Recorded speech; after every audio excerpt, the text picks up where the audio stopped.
অজু করবে, যে অংশে ব্যান্ডেজ করা আছে অংশে ভিজা হাত বুলিয়ে নিবে। অজু করবে, তবে যে অংশ ব্যান্ডেজ আছে অংশ ভিজা হাত বুলিয়ে নেবে। কথা বুঝে পারছেন? জি। সে তায়াম্মুম করবে না। তায়াম্মুম করবে ওই সময় যদি পানি ব্যবহার করা তার জন্য নিষিদ্ধ হয় সেটা, তো যেখানে করতে পারে ওটা তো করতে হবে, যেখানে করতে পারে না এটাতে মাসে করে নেবে। বুঝে আসছে কথাটা? জি। ভিজা হাত বুলিয়ে নেবে। অজু অবস্থায় ব্যান্ডেজ করা না হলে কি ব্যান্ডেজের উপর মাসে করতে পারবে না? অজু অবস্থা জরুরি না, অজু অবস্থায় ব্যান্ডেজ করা জরুরি না। বুঝে আসছে? এটা হচ্ছে ভিজা হাত বুলিয়ে নেওয়া। ভিজা হাত বুলিয়ে, এটার সাথে ওই মোজা মসের মাছটা একসাথে করা যাবে না। এটা হলো ব্যান্ডেজের কারণ। এটা হলো ফাত্তাকুল্লাহ মাস্তাতাতুম, যতটুকু উপর অতটুকু তাকে অবলম্বন করা। এটা ভিজা যাচ্ছে না, এই জন্য বিজান লাগতেছে না। জি, এটা হলো এটা জোর হবে না, একসাথে করা হবে না, দুইটা এক ভিন্ন জিনিস।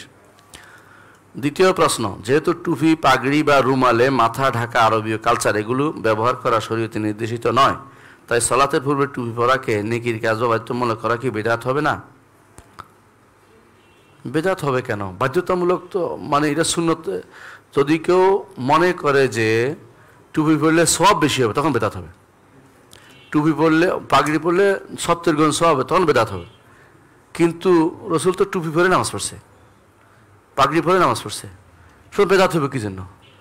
এটা যদি পূর্ণ হাইয়া মনে করে যে এটা একটা পূর্ণ চিত্র নামাজের, একজন ইমানদারের আল্লাহ বলছে যে খুজু জিনাতাকুম ইনদা কুল্লি মাসজিদ, এ ইমানদারগণ তোমরা প্রত্যেক মসজিদে যখন যাবা তখন সুন্দর সিরতে যাও, সুন্দর জিনা, সৌন্দর্য অবলম্বন করো।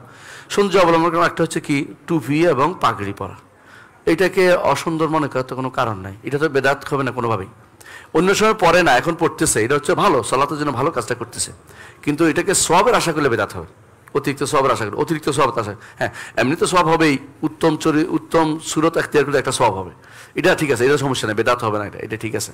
কিন্তু মনে করে 70 গুণ সওয়াব বা এত গুণ সওয়াব, বা টুপি না পড়লে আমার সালাতটা হবে না, এই জাতীয় উল্টা, বা পাগড়ি না পড়লে আমার সালাতটা নাকেস হয়ে গেল, এটাও ঠিক না। সালাত হবে, কিন্তু টুপি পড়লে উত্তম সুরত এখতিয়ার করতে আমাদেরকে নির্দেশনা দেওয়া হয়েছে, উত্তম সুরত যেন আমরা এখতিয়ার করি, পছন্দ করি। সুতরাং টুপি, পাগড়ি, রুমাল, মাথায় ঢাকা এটা উত্তম, নিঃসন্দেহে উত্তম। উত্তম কাজটি করা, আল্লাহর সামনে দাঁড়ানোর সময় উত্তম সুন্দর পোশাকে দাঁড়ানো উচিত। আল্লাহ তাআলা তিনি আজিম, বড়, তিনি পছন্দ করেন কেউ তার জন্য সৌন্দর্য অবলম্বন করবে। এই জন্য সালাতের সময় সুন্দর কাপড় পরবেন, অন্য সময় না পড়লেও সালাতের সময় সুন্দর কাপড় পরবেন, কারণ আল্লাহ তাআলা এই নির্দেশ দিচ্ছেন। সুতরাং এটা বেদাত হবে না। এমনকি বাধ্যতামূলক, টুপি পরাকে বাধ্যতামূলক করলে সুন্নত এমন না যে ফরজ মনে করতেছে না, সুন্নত হিসাবে নেওয়ার পরে এটা অবশ্যই করা উচিত। এই জন্য শাইখুল আলবানী রহমতুল্লাহ আলাই তিনি মনে করতেন টুপি ছাড়া নামাজ পড়া মাকরু, মাকরু। সুতরাং মাকরুকে আপনি বাদ দিতে জন্য টুপি মাথায় দিবেন, ঠিক কথা। এই জন্য টুপি রেখে দিবেন।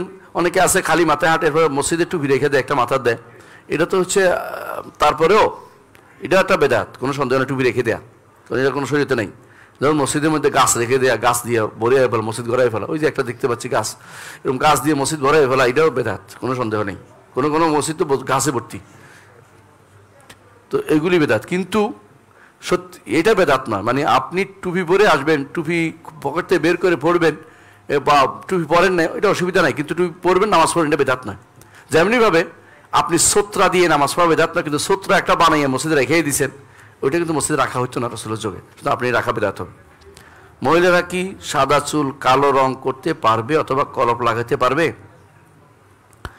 প্রশ্ন হচ্ছে, মহিলাদের সাদা চুল, যে নির্দেশটা বলা হয়েছে যে তোমরা এটা পরিবর্তন করো তবে কালো ছাড়া, এটা তো নারী পুরুষ উভয়ের জন্যই। সুতরাং মহিলারাও কালো করতে পারবেন না, কারণ এটা তো তার মধ্যে আরেকজনকে ধোকা দেওয়া হচ্ছে, আরও ধোকা দেওয়া হচ্ছে। স্বামীর জন্য করতে হলো আপনি মেহেদি রং দেন, অন্য রং দেন, কালো ছাড়া অন্য যে কোনো রঙে দিতে পারেন, ব্রাউন করেন, কিন্তু কালো রং দিতে পারবেন না, মহিলারাও দিতে পারবে না। প্রসাবের ছিটা নিয়ে যে হাদিসে আসছে সেখানে অধিকাংশ শব্দটির ব্যবহার করা হয়েছে, এর মানে কি প্রায় সব মানুষই সাবধান নয়, প্রায় মানুষের শাস্তি হবে?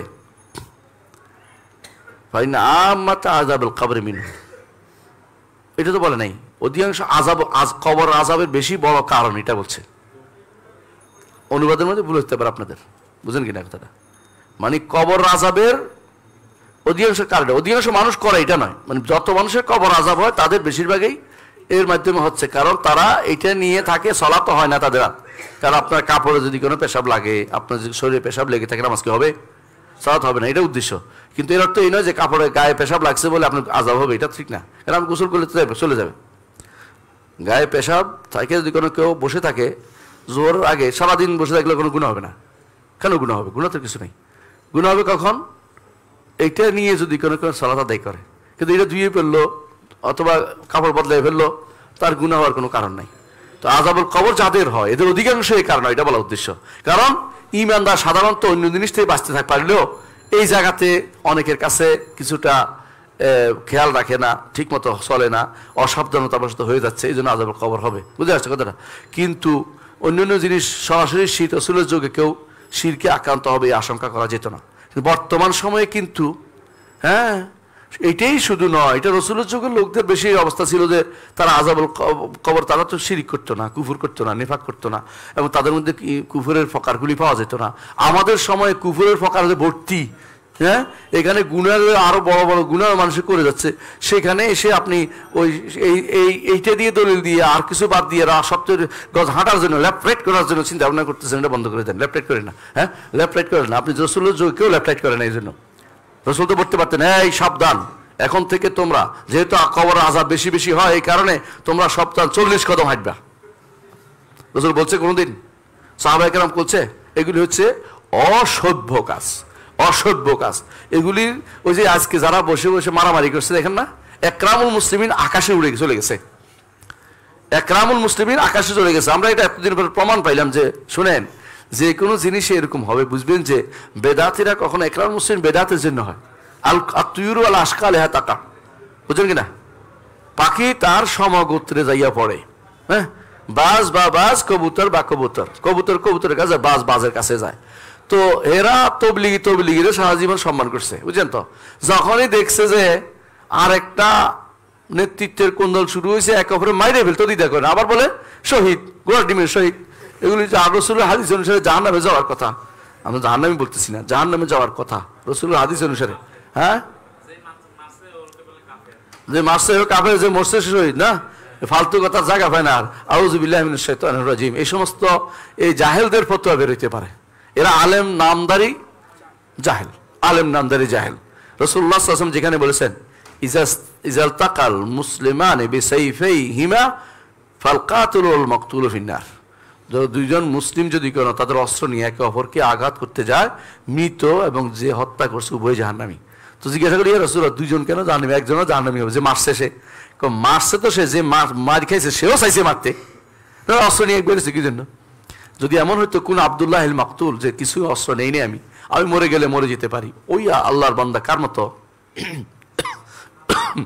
হাবিলের মতো, যে তুমি যে আমাকে হত্যা করো আমি তোমাকে হত্যা করব না, এরকম হইলে এটা কথা না। প্রতিরোধ করতে পারে, প্রতিরোধ করার জন্য এক জিনিস আসলে মারার জন্য, মারার জন্য সুযোগ পাইলেই মারবে। ওই দুজনেই রাসূল বলছেন কেলাহুমা ফিন্নার, দুজনে জাহান্নামী। হ্যাঁ, এর তো এই নয় যে আমি চিরস্থায়ী জাহান্নামী বলছি।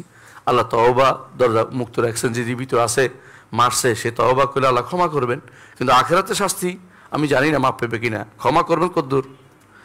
একটা মৃত মানুষের কয়টা হক আছে জানেন?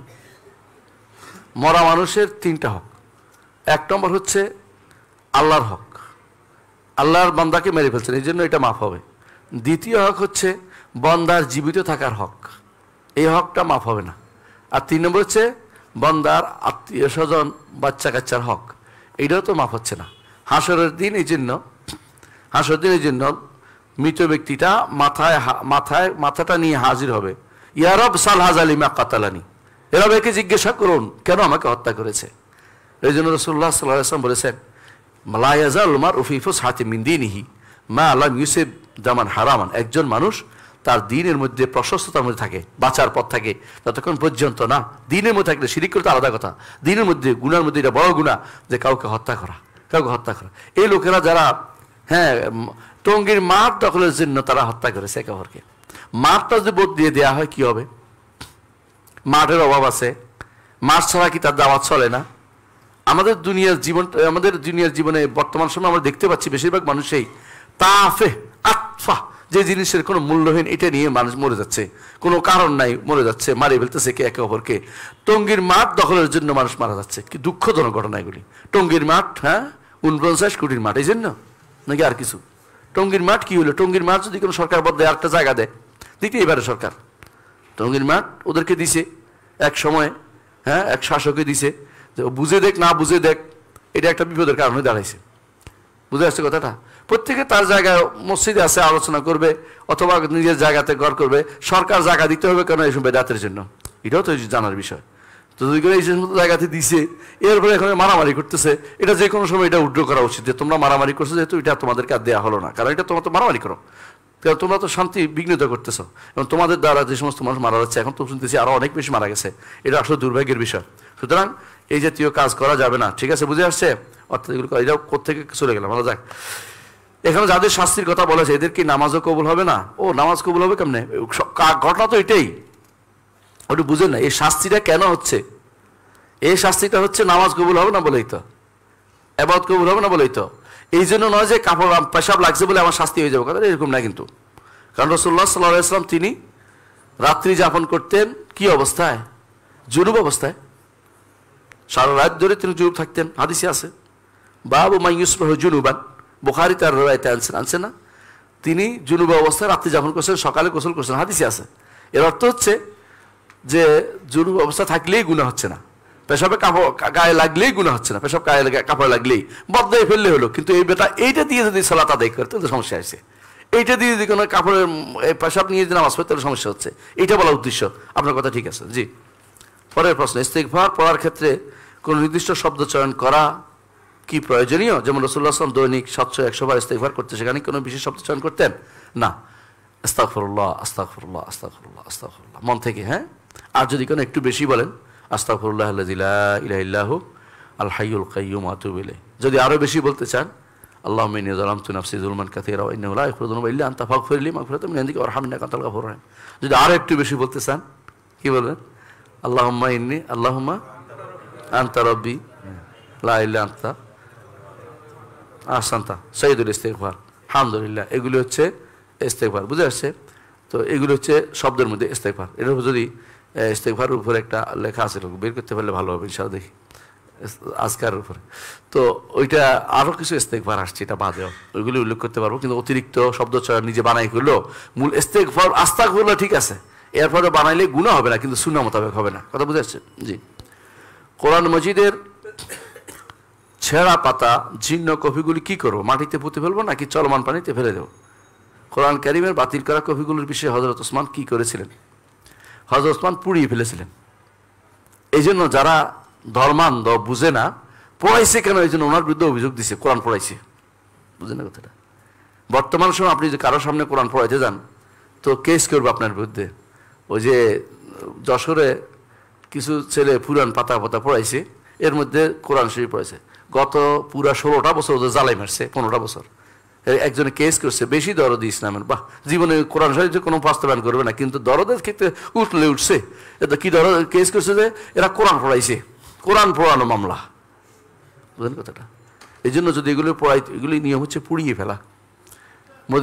মদিনাতে একটা কোরআন প্রিন্টিং প্রেস আছে, আপনারা জানেন। ওইটাতে কি করে, যে সমস্ত কোরআনে কারিমের সুন্দর হয় নাই, এই প্রিন্ট সুন্দর হয় নাই, এগুলো কি করে পড়াইয়ে ফেলে। একটা জায়গা আছে মাহরাকা বলে, ওইখানে দিলে পুড়িয়ে যায়। আর এগুলি যদি কোনো এখন খাইয়ে ফেলা চিনেন কিনা, একটা মেশিন আছে, এটা দিলে ফুরুত করে খেয়ে ফেলে। ওইটা দিলে খেয়ে ফেলে আরো ভালো, কারণ এটা সম্মানও করেন না, পড়েনও না, ঘরের মধ্যে রাখে দেন। এরপরে কি করে আনে, চুরি করে মসজিদে রেখে যায়, যে মসজিদওয়ালা যা ইচ্ছে তা করুক। অনেকে এটা করে।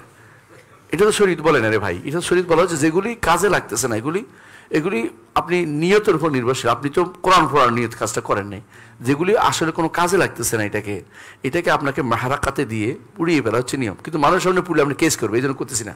হ্যাঁ, যেটা করবেন এটা কেমনে করতে হবে এটা বুঝছেন। আর 2 নম্বর কথা হচ্ছে, এইটাকে যদি পানিতে পুঁতে ফেলেন তো কারো পায়ে পড়বে, নিচে পড়বে।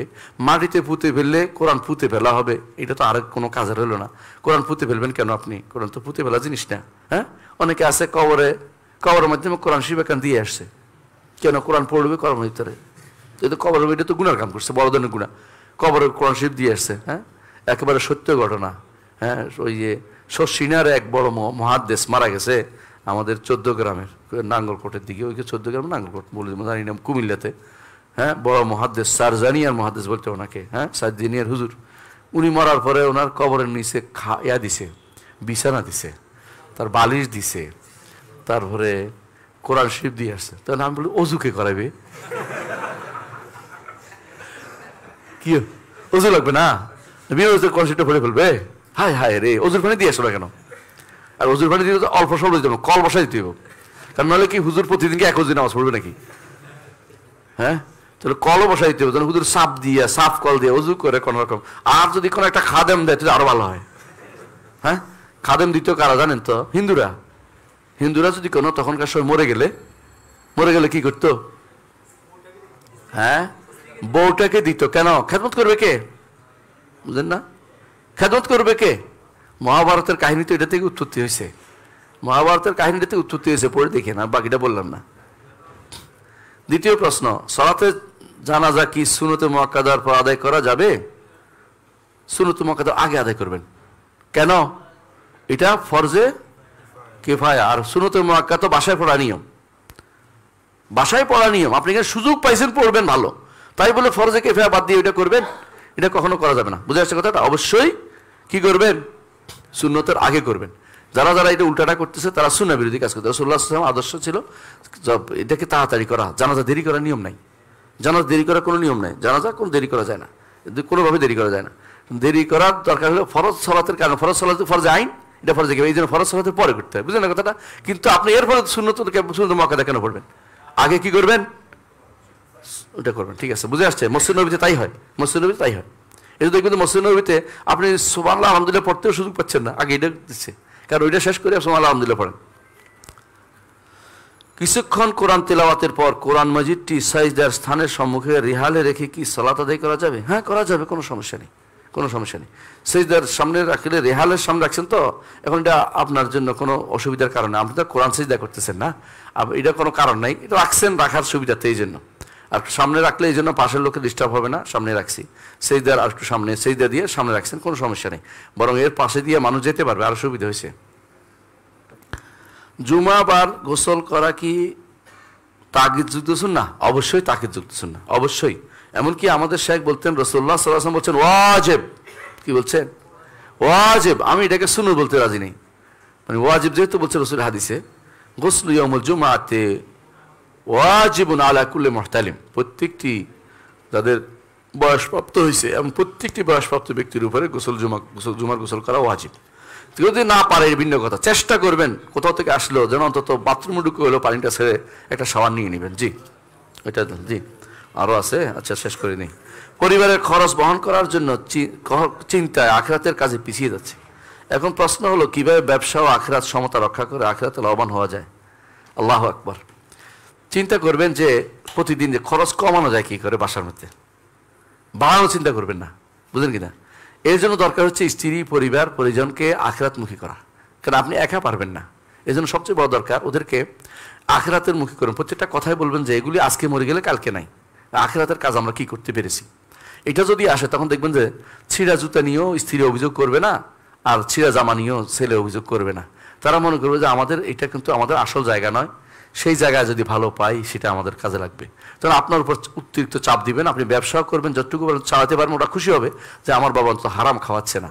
আপনার তখন ব্যবসাটাও আপনার ইনভেস্টের ভিতরে পড়ে যাবে, ব্যবসাটাও তো ইনভেস্টের ভিতরে পড়ে যাবে, তখন আখিরাতমুখী কাজ হয়ে যাবে সবটা। এই জন্য চেষ্টা করবেন নিজের পরিবারকে ভালো করে বোঝাতে, নিজেকে অন্তরকে প্রবোধ দিতে যে আমি যা করছি যেন একটু দুনিয়ার জন্য না হয়, পুরোটা যেন আখিরাতমুখী হয়। আল্লাহ আমাদের কবুল করুন।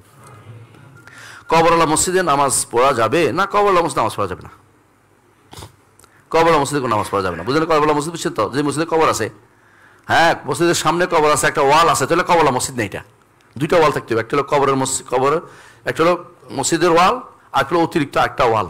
কবরের কোনো ওয়াল নেই, মসজিদের ওয়াল আরেকটা ওয়াল। কেন? কবর থেকে আলাদা করার জন্য। আর অনেকে আছে কবর বাদাই করবেন, এর ফলে এটা করেন না, কবর বাদাই করে নিষেধ। তাহলে কবরওয়ালা মসজিদে সালাত আদায় করা যাবে না। কেন? কবরওয়ালা মসজিদ মানে হচ্ছে এটা কবর, মাকবারা, কবরস্থান। কবরস্থানে সালাত আদায় করতে রাসূলুল্লাহ সাল্লাল্লাহু আলাইহি ওয়াসাল্লাম নিষেধ করেছেন, বুঝে আসছে? আর সামনে কবরের দিকে ফিরে সালাত আদায় করতে রাসূলুল্লাহ সাল্লাল্লাহু আলাইহি ওয়াসাল্লাম নিষেধ করেছেন, বুঝে আসছে? আর পাশে যদি থাকে তো এটা কবরওয়ালাই হইলো। আর যদি রাস্তা থাকে দুই পাশে এরপরে হয়েছে তাহলে সমস্যা নাই, কিন্তু আলাদা হয়ে গেছে। কবরস্থান যদি আগে নির্মিত হয় কোনো জায়গাতে, এরপরে মসজিদ হয় তাহলে মসজিদ ভেঙে ফেলতে হবে, কারণ এটা কবরস্থান। আর যদি আগে মসজিদ হয়ে থাকে বলে কবর কেউ দিয়ে থাকে, তাহলে কবরটা এখান থেকে সরাই নিতে হবে যে কোনো মূল্যে। যা হাড্ডি গুড্ডি পান খুলে, হাড় গোড় যা পান এগুলি একটা কাপড়ের মধ্যে ঢুকাইয়া এগুলি নিয়ে একটা কবর খুঁজে সেটার ভিতরে রেখে দিবেন। সেটার ভিতরে রেখে যদি আপনার জানাজা না পড়ে থাকেন, আরেকবার কবর উপরে জানাজা পড়ে এটা ঢুকাই দিয়ে উপরে জানাজা পড়ে নেবেন, যে আলহামদুলিল্লাহ কবর এখান থেকে সরানো হয়েছে, এখানে আর কিছু নাই। যেমন রাসূলুল্লাহ সাল্লাল্লাহু আলাইহি ওয়াসাল্লামের মসজিদে এরকম কবরগুলি সরানো হয়েছিল, বুঝলেন কিনা? অর্থাৎ কবর সরাইলে আর কিছু থাকে না, মনে রাখতে হবে। অনেকে বলে যে কবর মসজিদে হারামের কবরের মাঝখানে কবর আছে, মসজিদে হারামের মাতাফের ভিতরে কবর আছে, এটা মিথ্যা কথা, এক নম্বর কথা, মিথ্যা কথা। যদি থাকতো কোনোদিন, যদি থাকতো, এখন বর্তমানে নাই, কারণ এটার নিচে খোদাই করে এটার ভিতরে সাফ টাফ করে এটার মধ্যে পাথর বসাইছে যাতে করে ঠান্ডা লাগে। দেখুন দুনিয়া গরম হলেও এখানে গরম হয় না, কারণ এই ঠান্ডা পাথর লাগাইছে। এটা এই লাগানোর জন্য সব কিছু সরাই ফেলছে, এখানে কোনো কিচ্ছু নাই, এর অর্থে কোনো কবর নাই। যারা আজ এটা দিয়ে দৌড়ে দিতে চায় তারা বিভ্রান্ত এবং পথভ্রষ্ট, যতই সবুজ পাগড়ি পরে আপনাদের কাছে ওয়াজ করতে আসুক না কেন, বিভ্রান্ত। আকীদাও জানে না, মানহাজও জানে না, হাদিস সহিহ দুর্বলের কোনো খবর নাই, দুর্বল বানোয়াট হাদিস দলিল দিবে। কোথায় বলছে? ফাকিহি তার ইয়াতে বলছে, মক্কার ইতিহাসে বলছে, এটা হাদিসের কিতাব হলো, ওখানে তো যে দুনিয়ার যত ঘটনা সব উল্লেখ করবে। অথবা আজরাকি তার আখবার মাক্কাতে বলছে, আজরাকি আখবার মাক্কা, তুমি কি জানো হাদিসের সনদ জানো? সনদ জানে না, বানোয়াট কথা দিয়ে চালু করে দিবে। মনে এই সমস্ত একটা হাদিসে শুদ্ধ নাই যে এখানে কোনো নবীর কবর আছে, বুঝে আসছে কথাটা? যদি কোনোদিন থাকেও এখন আর নাই, কারণ এখানে সব কিছু উঠেই ফেলা হয়েছে, এগুলো নিয়ে ওই ইয়াতে দাফন করা হয়েছে। কোথায়? মক্কাতে, বাকি না, মাআলা মাআলা মাওয়ানা মাআলা, শব্দটা মাআলা, মুআল্লা না, শব্দটা মাআলা। হ্যাঁ, শব্দটা কি? মাআলা মানে উঁচু এলাকা, মাআলা মেসপালা, ওইটা উঁচু এলাকা, এটা মেসপালা নিচু এলাকা, ওদিকে উঁচু ওদিকে নিচু, দেখবেন দাঁড়াই দেখবেন ভালো করে। আর কি তাদের এই মসজিদ জামাত, যদি এর কোনো কি জানি বলছে মসজিদ না থাকলে এই মসজিদে জামাত, আর কোনো মসজিদ, যদি আর কোনো মসজিদ না থাকলে মসজিদ না, এখানে পড়বেন না, দরকার হলে আরখানে নিজেরা জামাত করবেন, ঘরে বাইরে রাস্তায় দাঁড়াবেন, রাস্তার মধ্যে এক পাশে খালি জায়গাতে নামাজ পড়বেন, কোথাও মানুষ যেন আরও একত্রিত হয়। হ্যাঁ, মাঠের মধ্যে নামাজ পড়বেন, তারপরেও মসজিদ কবর মসজিদ নামাজ পড়া যাবে না। তওবা পুরুষত্ব গুনাহ ছেড়ে দেয়। কেউ যদি কোনো সগীরা গুনাহে লিপ্ত থাকে এবং বারবার তওবা করে ফেরত চায়, সগীরা গুনাহটা আপনি কেমনে সন্দেহ করছেন? সগীরা গুনাহ তো উদাহরণ দেওয়া যায় না। যে ব্যক্তি বলছে আমি সগীরা গুনাহে লিপ্ত আছি, এটা কিন্তু কবিরা হয়ে গেছে, বুঝছেন কিনা? যে একটাকে গুনাহকে সগীরা মনে করলে এটা কবিরা হয়ে যায়, বুঝছেন কথাটা? সগীরা গুনাহ কোনো উদাহরণ দেওয়া যায় না। সগীরা গুনাহ একটা উদাহরণ দিবেন, এটা কবিরা হয়ে যাবে কেন? কারণ আপনি সগীরা মনে করছেন, সেই জন্য। বুঝলেন কথাটা? নিয়ম হচ্ছে গুনাহ অনেকগুলি হবে, যখনই আপনি মনে করেন এটা ছোট গুনাহ, তখন এটা ছোট থেকে যায়। একটা ছোট ছোট ইয়া দিয়েই আগুন হয়, বুঝছেন কিনা? এক একটা, হ্যাঁ, বিশাল বালুতে বালুতে কি হয়, পাহাড় হয়ে যায়। তো আপনি মনে করেন এটা ছোট মনে করার কোনো কারণ নেই। হ্যাঁ, এটা মনে করেন ছোট গুনাহ নেই, ছোট গুনাহ আছে, মানে কিন্তু এটা ছোট গুনাহ মনে করা যাবে না। আচ্ছা, 2 নম্বর হচ্ছে জানে যে তা আবার হবে, তাহলে কি সে তওবা করবে না বা গুনাহ ছেড়ে দেওয়া পর্যন্ত অপেক্ষা করবে না? না, সে তওবা করবে, ছেড়ে দেওয়ার জন্য দৃঢ় প্রতিজ্ঞ হবে। তওবা হয় নাই তার, কিন্তু চেষ্টা করবে, চেষ্টা করতে থাকবে। চেষ্টা করাটা হয়তো আল্লাহ তাআলা একসময় তার কবুল করবে, যে ছেড়ে দিতে পারবে। তওবা করতে থাকবে, তওবা কবুল হওয়া পরের কথা, চেষ্টা করতে থাকবে। কষ্ট কবুল হবে না কেন? ছাড়ে নাই পুরোপুরি, কিন্তু এইটা চেষ্টার মধ্যে আল্লাহ তাআলা বরকত দিবে, একটা সময় আসবে সে গুনাহটা ছেড়ে দিতে পারবে। জি, সিগারেট খাওয়া সগীরা গুনাহ মনে করতেছেন না? এটা কিন্তু ঠিক না। আমি বুঝছি কি বোঝাতে চাচ্ছেন, কবিরা গুনাহ। আমি পটুয়াখালী থেকে 2-3 দিনের জন্য ঢাকা এসেছি। আমি আজ জুমার ফরজের আগেও পরে 8 রাকাত সুন্নত আদায় করেছি। বাহ, কেন করলেন? আপনার তো নাই, সাংঘর্ষিক এটা, বুঝেন কিনা? অর্থাৎ মনে রাখবেন, এমনিতে কেউ নফল সালাত পড়তে পারে, কোনো সমস্যা নেই। নফল সালাত যত পড়তে পারেন, কোনো সমস্যা নাই সফরে। কিন্তু সফরে আগে পিছের যে 12 রাকাত আছে, এটা নাই। রাসূলুল্লাহ সাল্লাল্লাহু আলাইহি ওয়াসাল্লাম কোনোদিন পড়েন নাই, নফল সালাত পড়ছেন কিন্তু এটা পড়েন নাই। সুতরাং এই যে কোনো সালাতের আগে পিছে যে সালাতগুলি আছে, সুন্নাহ কাবলিয়া বাদিয়া বলে, আগের পরের সালাত, এগুলিকে অবশ্যই পড়বেন না। এটা হচ্ছে সুন্নাত, এটা হচ্ছে নিয়ম। আপনি পড়ছেন যেটা, এটা আল্লাহ তাআলা যেন নফল হিসেবে কবুল করে, দোয়া করি, কিন্তু এটা সুন্নত হিসাবে আপনি যেন না করেন। জি, আমরা অনেক সময় মনে করি যে সামনে কোনো বিপদ হবে বা হবার পরে বলি যে আমার মন বলছিল এটা হবে, আসলে ভবিষ্যৎ আল্লাহই জানে। আমরা যেটা ভাবি এটা কি আকীদাগত কোনো সমস্যা কিনা। তো যদি মানুষের অন্তর হঠাৎ করে কিছু এরকম এসে যায়, এটা তো আকীদার সমস্যা না। হয়তো এমন হতে পারে আল্লাহ ঢেলে দিছে যে তোমার কিন্তু সামনে বিপদ, সামনে, হ্যাঁ, সামনে বের হইও না, আজকে তোমরা পুলিশে ধরতে পারে, তাই না? সামনে বের হইস না, আজকে তোরা ডাকাতি হইতে পারে। মনে আসা তো এটা আকিদের কথা, সমস্যা নাই, মনে আসতেই পারে একটা কিছু। কিন্তু যদি মনে করেন যে আমার ওলি আল্লাহ আমার মনে ঢেলে দিছে, অথবা আমার জিনে আমার অন্তর ঢেলে দিছে, তাহলে শিরক কাফের হয়ে যাবে, সঙ্গে সঙ্গে কাফের। বুঝা গেল দাদা? মনের মধ্যে এসে গেছে, এখন আপনি যদি কুলক্ষণ হয় তখন শিরক হবে। কিন্তু কুলক্ষণ বুঝেন কিনা? কালো একটা দেখছেন, এখন মনে করছেন সকালে বেরোলাম কালো মানুষটা দেখলাম, অথবা কালো কাক দেখলাম, আমার আজকে জীবনটা কেমন যাবে, তো শিরক হয়ে গেছে সঙ্গে সঙ্গে। হ্যাঁ, কিন্তু মনে মনে এমনি ভয়ের আসছে, আজকে বের হচ্ছি, কিছুই শরীর খারাপ লাগতেছে, জানি না কি হয়, এটাও আসতেই পারে মানুষের অন্তরে, না যাইতেও পারে। কিন্তু এটাকে যদি আটকে রাখেন, কোনো একটা কিছু দেখার কারণে হয়, অথবা কোনো একটা সমস্যার কারণে, তো বুঝবেন যে এইটাকে আপনি কুলক্ষণ মনে করছেন। কুলক্ষণ মনে করলে এটা শিরক হয়ে যাবে। বুঝে আসছে কথাটা? কিন্তু কোনো কিছু ভালো লক্ষণ দেখে আপনি বের হচ্ছেন, সমস্যা নেই, ভালো লক্ষণ নিতে পারবেন, কুলক্ষণ নেওয়া যাবে না। আর যদি মনে করেন অন্তরের ভিতরে অস্বস্তি লাগতেছে, আপনি বের হবেন না, অসুবিধা নেই। কিন্তু কিছু দেখার কারণে, কিছু দৌড়ানোর কারণে, তাড়ানোর কারণে, কোনো ধরার কারণে, দুইটা আঙুল ধর, এক আঙুল ধরছে, হ্যাঁ ভালো, আর খারাপ, আর কিছুই না, এই জাতীয় জিনিসগুলো অনেকে করে বসে, এই তুই এটা কিছু কস হয়, ডান দিকে বাম দিকে একটা কিছু কয়, এগুলো সবগুলো হলো শিরকির কাজ। বুঝলে? এটা করা যাবে না। জি, আমি ফ্রিল্যান্সিংকে ক্যারিয়ার হিসেবে নিতে চাচ্ছি, ফ্রিল্যান্সিংকে আমার ক্যারিয়ার হিসেবে নিতে পারবো, কোনো সমস্যা নেই, জায়েজ আছে, কোনো সমস্যা নেই। তবে যা করবেন তা যেন হালাল হয়। আলহামদুলিল্লাহ, সমস্ত প্রশ্নের উত্তর দেওয়া শেষ হয়ে গেছে, আলহামদুলিল্লাহ।